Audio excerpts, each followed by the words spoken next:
Hey, good morning, everyone. My name is Andrew Hall, but you may call me Dr. Kennard, and you are watching the Disappointed Cat Morning Show, the show that covers all the important stories and a lot of the unimportant ones, too. What are we doing today? Oh, Congress is going to try to limit the powers of the imperial presidency. We'll see how that shakes out, but that's really the main story, which we'll be covering later on. I'm just looking at my notes. The first story we're covering is the death cult. And you're wondering to yourself, well, which death cult are you talking about, Andy? Well, don't worry, we'll get to that. Sean Hannity decided that he's telling people that COVID is real, that it's real, and maybe it's something you should take seriously. Thank you, Sean Hannity. And we're going to be talking about the Trump official who is now, or previous Trump official, of course, who is now arrested for being a foreign agent for all intents and purposes. And we'll be talking about Canada. Oh, Canada, allowing citizens of the United States of America back into its borders soon. And Quentin Tarantino just being an atheist. All right. As you well know, this is your first time here. We like to start off with doing some funny stuff. Let's do something funny. I hated his mom, though. His mom was so homophobic, so prejudiced. She came to one of my shows and sat like right in the front row. And at that point, I had a joke in my set about hooking up with my boyfriend. And I thought, okay, all right, for her, I will edit this. So I walked on stage and went, see, the other day I was hooking up with your son!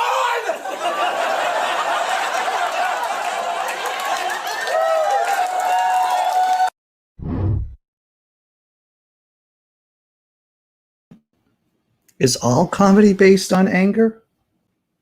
Maybe a lot of it. Oh, hope everyone's doing well this morning. So if you're watching on Facebook, you're going to see me interact with the chat here on YouTube.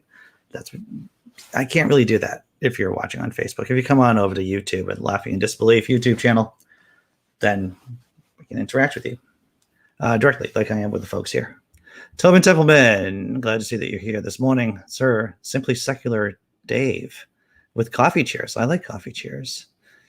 Oh, Lee, you're making good points about the dairy industry. John Hudson, glad to see that you're here. You're not happy about the border thing? I can see why. And Derek Cruz, good morning, sir. I hope everyone's doing well. I hope everyone's doing okay. I'm doing okay. I have some news. Jonathan Borello. You might know Jonathan. He's been on this channel a couple of times. He does the Big Insane Happy. This is one of the comics that he does. He's an incredibly talented artist as well as a stand-up comedian. He's also an atheist.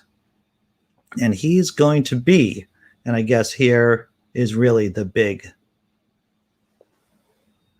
announcement, is that Laughing in Disbelief, we're going to be doing a show. Prime time. That's right, 8 o'clock Eastern time on Monday. This next Monday. Because my co-host Jack Maturko's schedule, this is just weird. My co-host Jack Maturko's schedule has changed. And so we're going to be doing some prime time shows. Are they going to be on Monday at 8 p.m. Eastern on a regular? More than likely, to tell you the truth. So artist, comedian, atheist extraordinaire is going to be joining Jack Maturko and me on next Monday at 8 p.m. Eastern. It's a live show. So if you have any questions about comedy, about cartoons, about comics, you can ask. Yeah, that's Biscuit. If you can hear, that's my cat hanging around in the background here, checking out the bathroom, making sure everything's safe. So Jonathan's going to be here. I think I'm going to be dropping a video on Sunday night. This will be the last of the late night shows on Sunday evenings, because I was doing that basically because I like working with Jack Maturko. And if you've worked with people before in a creative kind of way, you know it's difficult to find people who are good, who do good work. And Jack does good work. I really enjoy his company. We've been working for years. And so, yeah, this Sunday night is going to be the last show. I'm not sure what I'm going to be doing, but on Monday at 8 p.m. Eastern, we're going to be talking to John Barella, atheist, comedian, and comic book artist. So that's my announcement, everyone. That's the big announcement, to tell you the truth. You want to do some memes? Let's do some memes. Hey, Bonnie. How's it going? And imaginary God. Phil Lister. People are just popping up. All right. First meme. Oh, ordered Chinese food last night for a minute. I was like, they are woke as fuck. And then I realized it was beef lo mein. See, this poor gentleman here thought it was BLM, Black Lives Matter, but no, it was just beef lo mein. Single tier. One single tier. So, as many of you know, that there are, while areas of the country here in the United States of America have a decent vaccination rate, there are places here in the states that do not. St. Louis, Missouri, supposedly getting really hit with COVID right now. Other parts of the country, the low vaccination rates and the Delta variant, it's a combustible mix, and that gave birth to this meme. You're not sticking that in my body, and then the ventilator. And if he could say anything while being ventilated, he'd probably say something like, it's not COVID, it's just the flu. Is that going to be our first story that we go over? Yes, actually it is.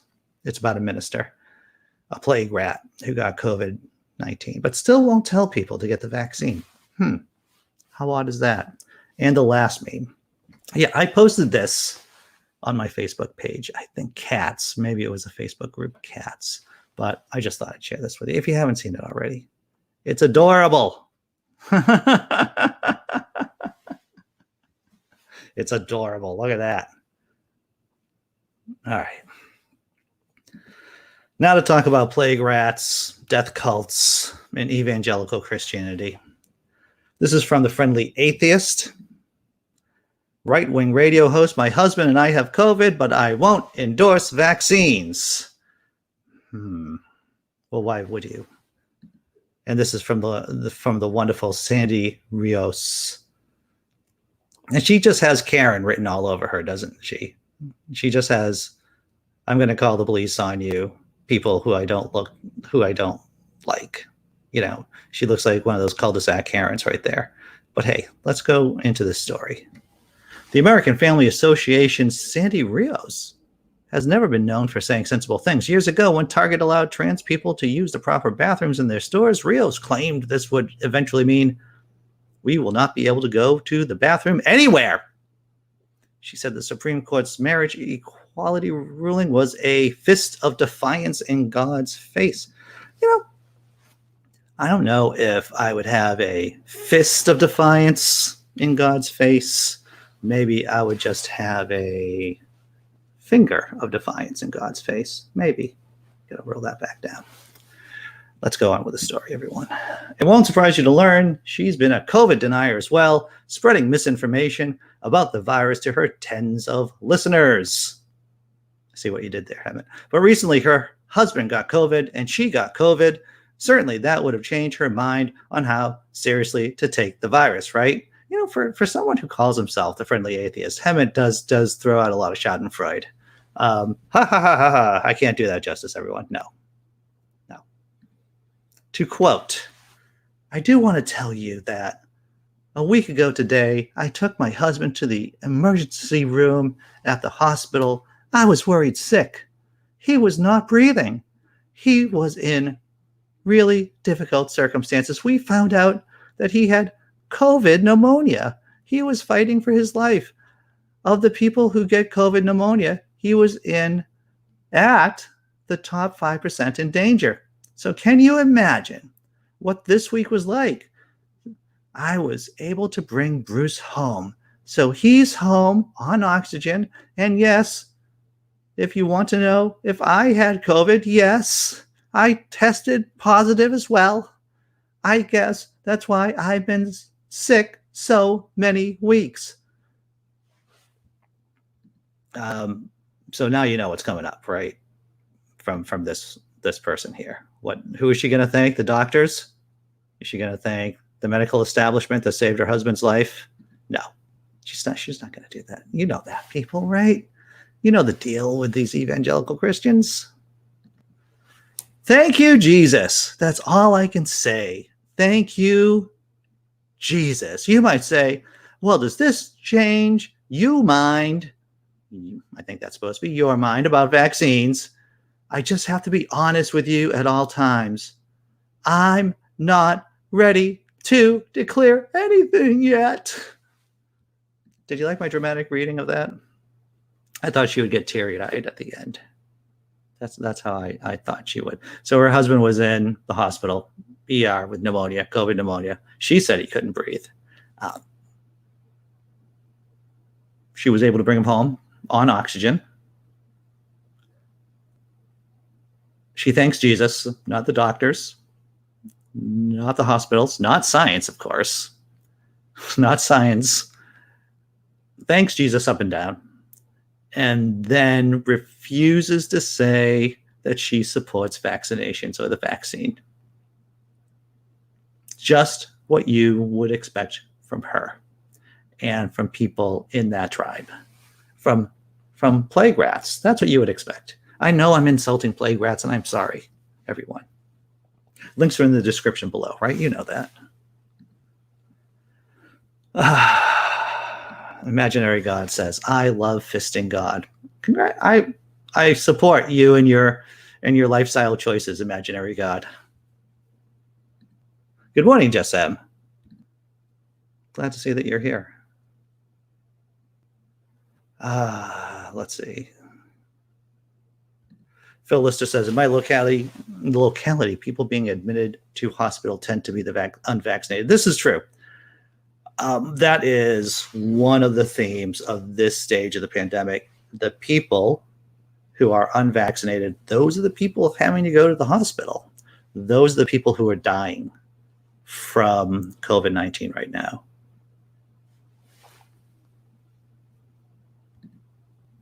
Good morning, Dee Parks. Glad that you're here. All right. What are we going to do next? Well, we covered the death cult, right? You want to talk about Canada? Let's talk about Canada reopening some of the borders, right? Name of this video here is Canada to admit vaccinated U.S. tourists. Canada will allow fully vaccinated US tourists into the country starting from August 9th. Officials announced the new travel rules on Monday and said that international visitors from other countries will also be permitted to enter on September 7th. Since March 2020, the land border between the two countries has been closed. However, the US has allowed Canadians to fly in, while Canada has not allowed Americans to do the same. Many say the ban has crippled their businesses. Companies in Canada and the US, especially the travel and airline industries, have pushed for an end to restrictions on non-essential travel between the two countries. Prime Minister Justin Trudeau pointed to the rise in vaccination rates for prompting the change. I didn't hit the right buttons, everyone. See, for being a one-man operation, I think I screw things up in a power of 12. Maybe I can screw things up with the ability of 12 people, even though I'm a one-man operation, one-person operation. So let's try this again. Let's see if I can figure out how to hit effing buttons right. Andy, come on. Let's do this right. Now. Canada will allow fully vaccinated US tourists into the country sense? starting from August 9th. Officials announced the new travel rules on Monday and said that international visitors from other countries will also be permitted to enter on September 7th. Since March 2020, the land border between the two countries has been closed. However, the US has allowed Canadians to fly in, while Canada has not allowed Americans to do the same. Many say the ban has crippled their businesses. Companies in Canada and the US, especially the travel and airline industries, have pushed for an end to restrictions on non-essential travel between the two countries. Prime Minister Justin Trudeau pointed to the rising vaccination rates for prompting the change.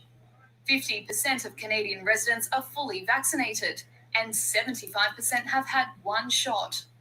Meanwhile, Canadian Public Safety Minister said US officials told him it was likely Washington would extend its land border restrictions, which expire on Thursday, for an additional month. On Monday, when asked if the US would follow Canada's lead, White House Press Secretary Jen Psaki declined to say. Let the games begin. Well, there you go, everyone. So you got to see me looking at the wireless, right? Right? You got able to see that for a couple of seconds. Way too long, to tell you the truth, before I realized something was wrong. Buttons don't matter. Buttons don't matter whatsoever. So here we go. Canada, Canada. You get to have us great Americans dirty up your place again pretty soon. Maybe it'll be easier to sneak in now and to stay. Maybe. All right. Buttons don't matter. John Hudson says, wow, I think you're starting to start trouble here in the chat. Sammy, a friend told me that Australia is the UK's Texas. Wow, that's tough. That is. And Sam replies, they lied. They just lied. That's all. All right. Sean Hannity. We're going to talk about Potato Head. Man, that guy just looks like his head looks like it's just been nothing but mashed potatoes stuffed into a very angry sack. Here it is. Sean Hannity, who downplayed COVID, urges viewers to take it seriously. I can't say it enough. Enough people have died. We don't need any more death, the Fox News host said on Monday. He could have said it a lot earlier than this. He could have said it a lot earlier than now. Fox News host Sean Hannity, who has spent considerable airtime downplaying the effects of COVID-19, urged his viewers Monday to take it seriously. Please take COVID seriously. I can't say it enough. Enough people have died. We don't need any more death, he said. Research. Like crazy. Talk to your doctor, your doctors, medical professionals you trust based on your unique medical history, your current medical condition, and you and your doctor make a very important decision for your own safety. So, is he telling people to get the vaccine? Because I didn't see anything that says you should get the vaccine. He stopped short, however, of directly encouraging vaccination during a segment on universities mandating that students get the vaccine. Hannity said, there are very rare cases where people have serious underlying health conditions that could be aggravated by the vaccine.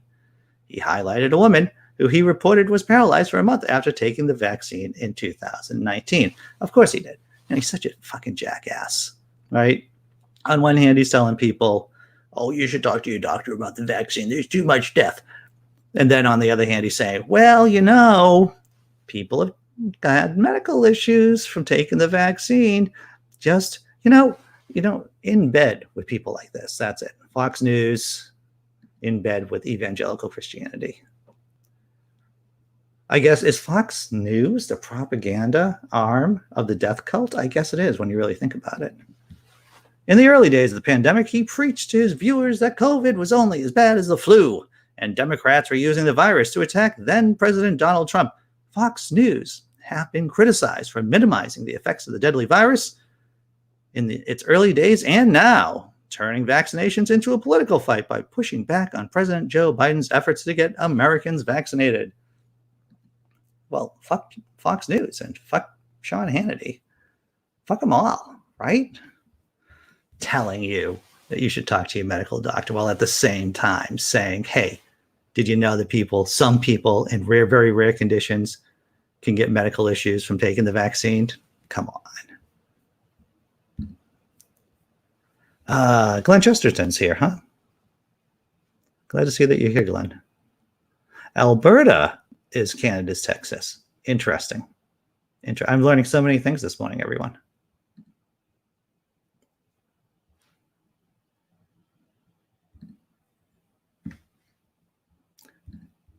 I'm just going to put that up there. Okay, so let's see.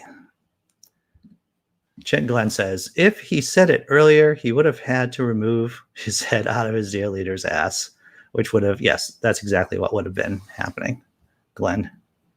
And you'll see it. You will see it in many communities, is the fact that people refuse to go against the official party line. Republicans are particularly notorious about this. Evangelicals are notorious about this. We talked about it the other day. I think it was last week or the week before. One of the many themes here is that evangelical ministers are afraid to speak out in favor of the vaccine because they think they're going to get fired from their congregation. If you have belonged to a church for an extended period of time, or in the past, most people here are atheists, humanists, who were once religious, you probably have a story or two about a minister getting fired from your congregation for coloring outside the lines. I know I do. One of the ministers, my favorite minister, actually, when I was growing up, a great guy, he got fired because he wasn't doing what the really conservative congregation wanted him to do. All right, halftime. Is it early for the halftime Tummy Rub show? Maybe it is. Maybe it isn't. I'm going to do it anyway. Halftime Tummy Rub show. We're going to do something funny. Please hit the like button. I have it in my notes here to say thank you, Simply Secular Dave, for telling me to leave a note about asking people to hit the like button. It does help a lot. I want to say thank you to patrons and members. There are no ads on this show. There's not going to be any ads going forward when we talk to Jonathan Borello, comedian, cartoonist, atheist, on Monday night at 8 p.m. Eastern. There's no ads here. I don't want to be complicit with whatever crap YouTube is promoting, whatever advertisers are promoting. So this is completely funded by YouTube members and by patrons. That being said, let's do something funny.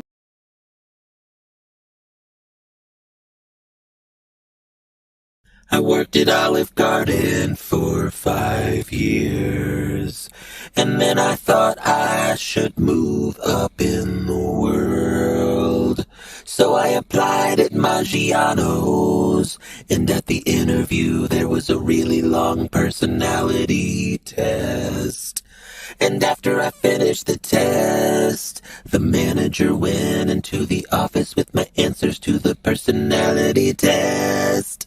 And then he re-emerged a few minutes later and said, "I'm sorry, we can't hire you."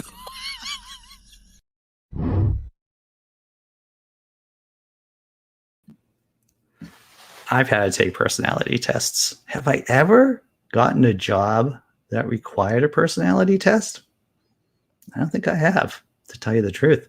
I don't know if it was the personality test that did it. And whenever I took the personality test, I would always be like, how would someone who likes people and gets along and doesn't have issues with authority, how would they answer?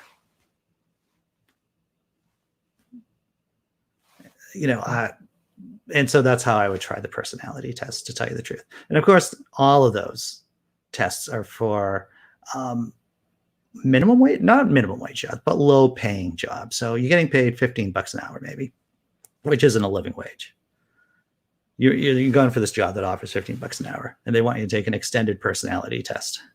And it's like, wow, if I was smart, if it was an intelligent test, I would fail because I shouldn't be applying for this job. That's what I think. Checking out the chat before we go to the next story about whether it's too little or too late. Congress trying to restrain the powers of the imperial presidency. That's the next story. I'm going to check out the chat. You have no personality test to test? Oh, I have a personality. It's all bad.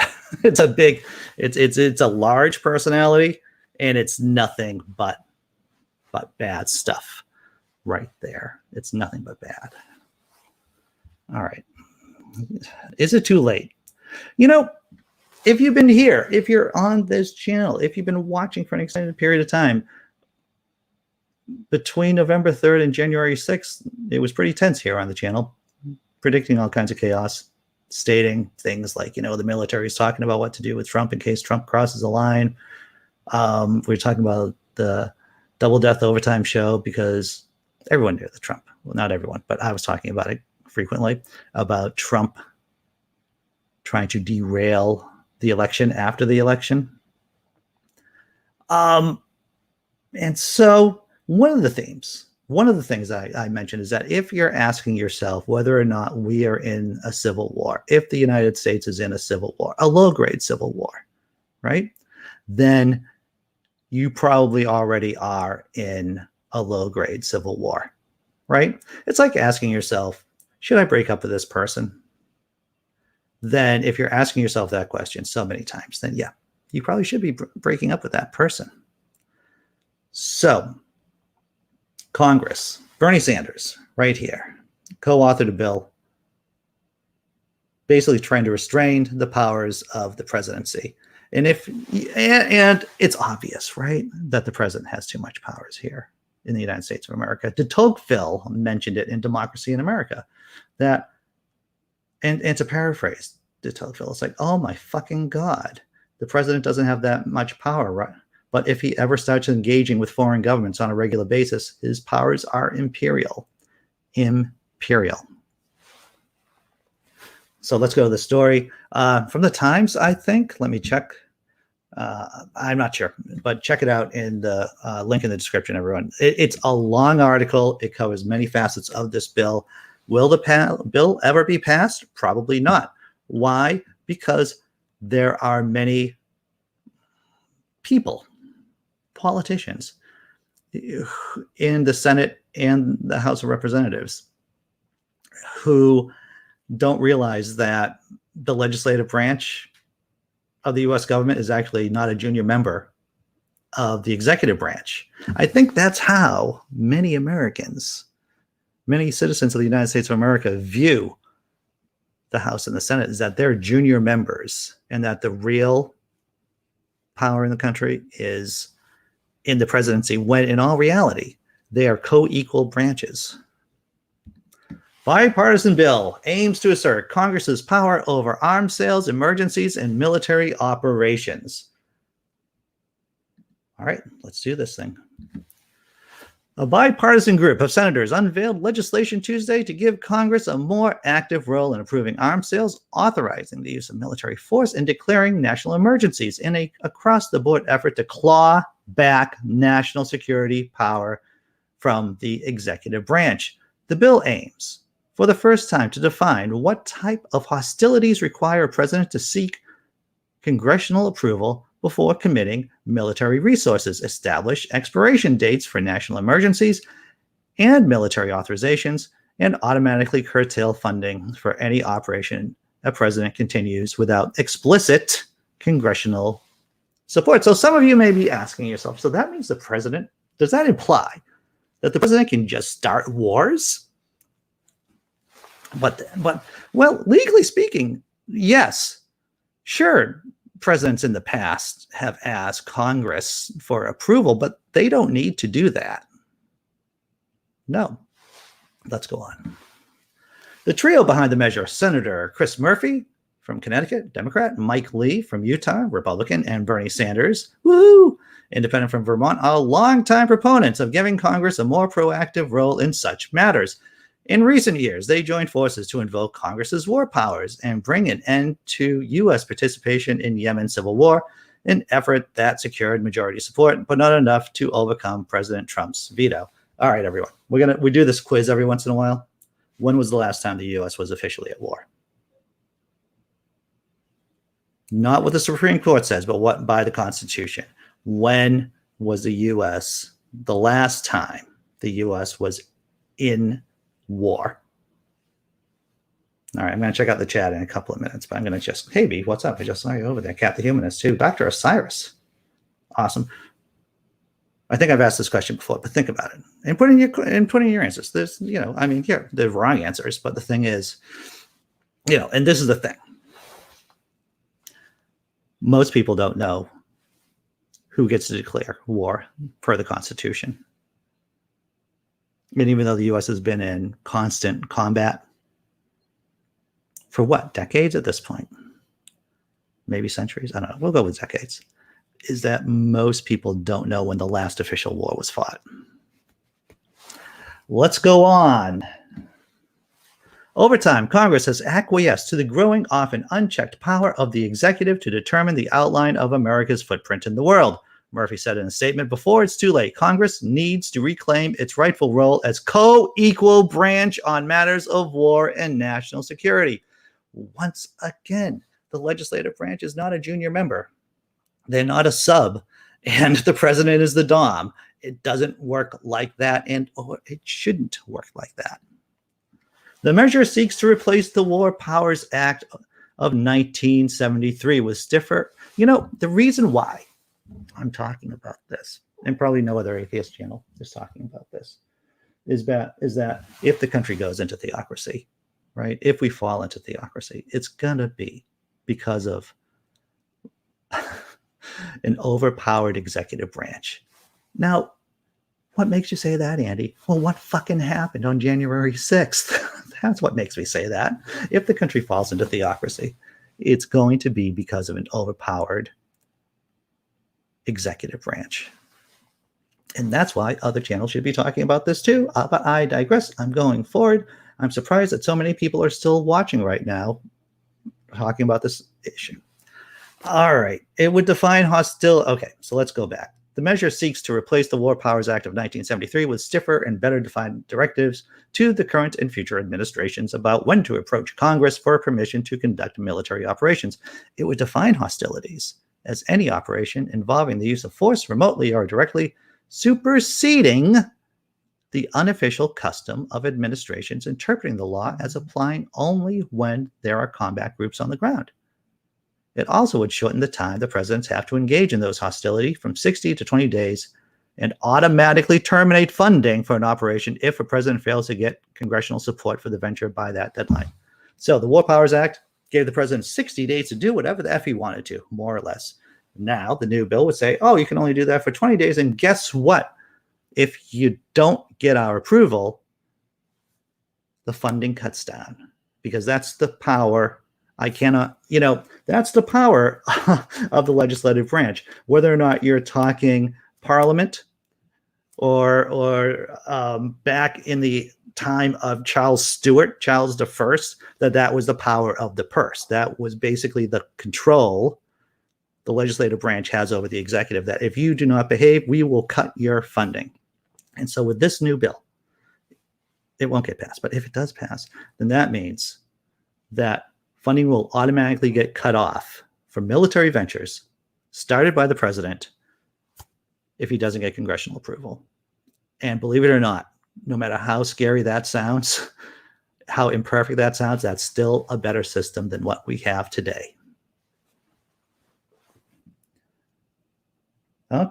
Tobin Templeman, I'm looking at my other screen here. He says Desert Storm, that was the last war the U.S. was in? Not officially, no. Not via the Constitution of the United States of America. Good guess, though. Lawmakers have argued that such prescriptions are necessary to force presidents to recognize Congress's power to declare war, given the legislative branch under Article 1 of the Constitution. But successive presidential administrations have argued that the War Powers Act is unconstitutional for restricting the president's authority as commander-in-chief, as defined under Article 2 of the Constitution. This has been going on. The reason why the War Powers Act was enacted was because of Richard Nixon back in 1973. Congress didn't want Nixon to start little Vietnams all over the world. They already had a Vietnam. They didn't need more Vietnams, Afghanistan, Iraq. Looking at you. So that's why the War Powers Act was started in 1973. And that's why it needs to be changed now, so that Congress actually has power over when the U.S. enters war, or how long the war goes for. All right, I'm going to check out the chat here. And the story is exceptionally long. I just wanted to go through the high points of this important story of what's going on in the legislative branch. You can read the whole thing down. Link is in the description, everyone. All right, checking out the chat. Let's see. So the question was, when was the last time the U.S. was officially at war? Tobin said, Desert Storm, Uno, I believe, Desert Storm 1, which was not correct. It's probably a lot further back than anyone here would go. So Glenn, glad that you asked, Glenn. Okay. So Glenn, Vietnam was a conflict. It was not a war. Korea was a police action because remember the UN, the United Nations, voted on saving South Korea from the aggression of the North.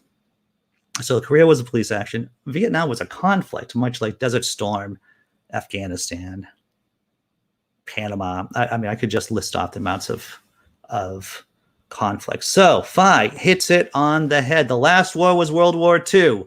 The last war the U.S. fought legally, and I'll say that, as per the U.S. Constitution, was World War II. That was the last time Congress declared war on a foreign power. World War II. Good job. 5 points for Phi. Good job. World War Z. I'm going to take a minute here because by Max Brooks. I have the book somewhere back here, Cryptameria. World War Z is one of the best books. It's a great zombie book. It's a series of basically short stories, all connected in a 3-arc structure. I know we're talking about conflicts and the legislative branch trying to curtail the executive branch, but we're talking about World War Z. Horrible movie, by the way.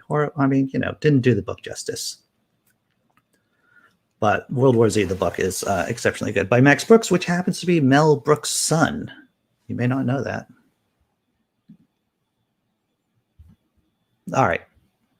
I think I'm caught up. On the chat, everyone. I think I am. Okay. What are we doing next? Quentin Tarantino? You want to talk about Quentin Tarantino? Let's talk about Quentin Tarantino. I'm going to show you a little video. I'll be right back.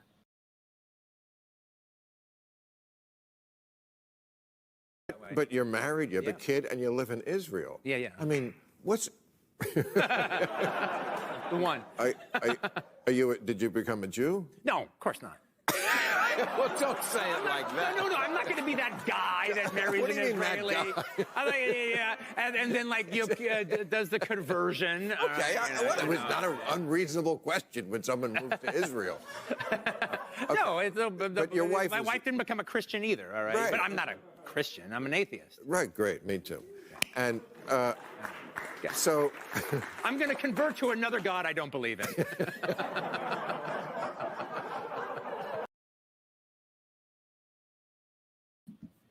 Quentin Tarantino being an atheist, I'm sure no one's surprised at that. Being on Bill Maher's show. I dream, one of my many dreams, for a day that people can just say that they're out of the closet atheist. Just as easy as Quentin Tarantino did, right?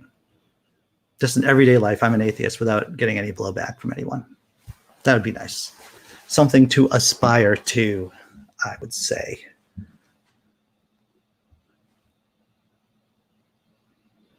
Oh, Dee Parks is saying, I'm just sitting here wondering what epic hoodie Samuel will be wearing today. This is true. He did have an epic hoodie on yesterday for the after party after show. I haven't even mentioned the after party after show. It is an open room for humanists, progressives, atheists. And that starts at 10 a.m. Link is in the description if you want to be on the panel. Right? Quentin, yeah. Pretty cool. You know, if you're interested in Quentin Tarantino, he was on Mark Maron's WTF podcast a couple of weeks ago. Tarantino talks about his early life, his estranged his relationship with his estranged dad, or his odd non-relationship with his biological dad. So it was, definitely worth checking out. What are we doing, everyone? What have we done so far? I'm going to check the list. We talked about the death cult,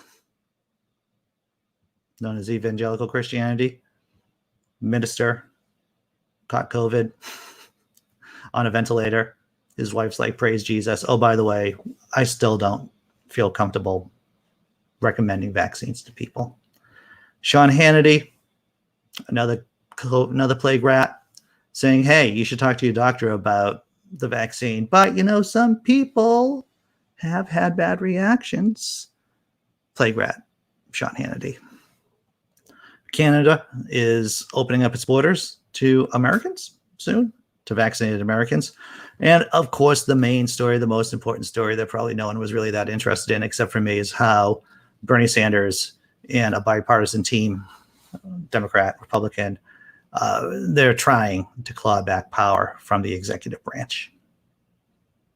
All right. We have one more story left. One more story about the Trump official arrested, everyone. The Trump official arrested? Yep, for just being a scumbag. Former Trump advisor is charged with acting as an agent of the United Arab Emirates.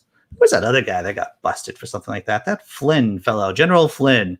Sure, I was acting in the interests of the country of Turkey, not the foul, thank you very much, of Turkey, though it would be really cool if General Flynn was acting under the influence of Big Turkey, like, the bird and everything. So that's the story. Let's go in. Thomas Barack, a longtime friend of Donald Trump, who chaired the former president's inauguration committee, was arrested Tuesday on federal charges that he acted as an agent of a foreign government. Prosecutors say Barack, 74, parlayed his close ties to the Trump White House to advance the interests of the UAE. Along with Barack, Matthew Grimes, 27, of Aspen, Colorado, and Rashid Sultan Rashid. I'm not going to pronounce that whole name, dude. Everyone, I'm not, that guy, that person, 43, a UAE national, are accused of acting and conspiring to act as agents of the Middle Eastern nation between April 2016 and April 2018. Grimes worked for Barack at an investment management firm. The states, we're pretty corrupt here, the government, under the Trump administration. But the thing is, if you're working as an agent, if you're working as a lobbyist for a foreign government, you actually have to tell people that. At least that's the law. Prosecutors say the three defendants did not provide the required notification to the U.S. Attorney General that they were acting as agents of a foreign government. Barack is also charged with obstructing justice and lying to federal agents. Well, of course, if you're doing shady stuff, you're going to be lying about it. The defendants repeatedly capitalized on Barack's friendships and access to a candidate who was eventually elected president, high-ranking campaign and government officials, and the American media to advance the policy goals of a foreign government without disclosing their true allegiances. Mark Lesko, acting Assistant Attorney General of the Justice Department's National Security Division, said in a statement. Barack was taken into custody in California on Tuesday, but prosecutors in Brooklyn are in charge of his case. In a letter, they called Barack a serious flight risk given his wealth and access to private planes and his ties to UAE and Lebanon, neither of which has extradition treaties with the U.S. So high and low of it is if you're going to run to another country, UAE and Lebanon would be places to go to because they don't have extradition treaties with the U.S. Barack is the latest person in or near Trump's inner circle to be charged with federal crimes. Among the growing list, the former president granted clemency to advisor Roger Stone and former campaign chairman Paul Manafort after they were convicted of crimes, and Trump's former personal lawyer Rudy Giuliani is under active investigation. Yay! The FBI raided his office earlier this year, seizing a trove of electronic evidence. Is it a treasure trove? Only time will say. Checking out the chat before putting a bow on this show.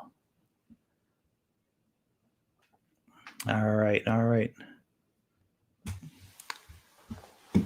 Well, Trump is case in point that the power of the executive branch needs to be clawed back. You're right about that, Duncan. Although you could make a case. I mean, it's one of the things that I've been talking about on this channel for quite a while, and on my blog, Laughing Disbelief, that the American presidency is imperial, and it's been like that for quite a while. All right, was that everything? Was that all the stories we did today? I think so. That's everything on the list. Let's do something funny.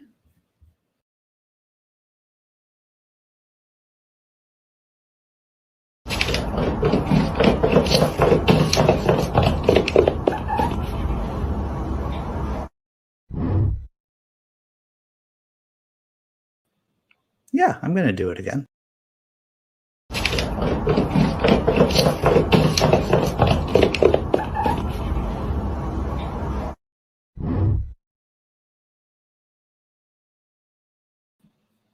It's the wee legs that make the kitty look so funny.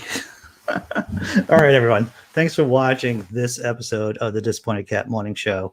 Once again, we're no ads, right? No ads. Nothing but fun little interludes, but no ads. We're not doing ads here. Thank you, supporters. Thank you, YouTube members. Thank you, patrons.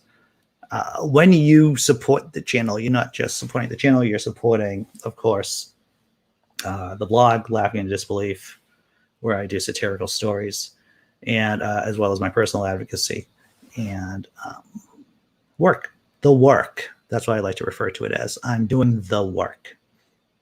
So I'm going to play the thank you video for YouTube. Oh, I hit the wrong button again, twice in one show. Wow. What the furry heck, indeed. Hit that like. Thank you, B, for remembering. Remembering to remind me. That's what. Ads are the bane of the internet. I hate ads. I hate ads so much. That's why they're not on this channel, to tell you the truth. I don't think that cat was overweight. I think that cat might have been underlegged. If that's the legs seem to be too small for the body. Underlegged, maybe, not overweight. All right, I'm going to do the thank you video, everyone. I'll see you at 10 o'clock. If you want to be on the panel for the after party after show, you know how to find it, right? Thanks, everyone. See you around.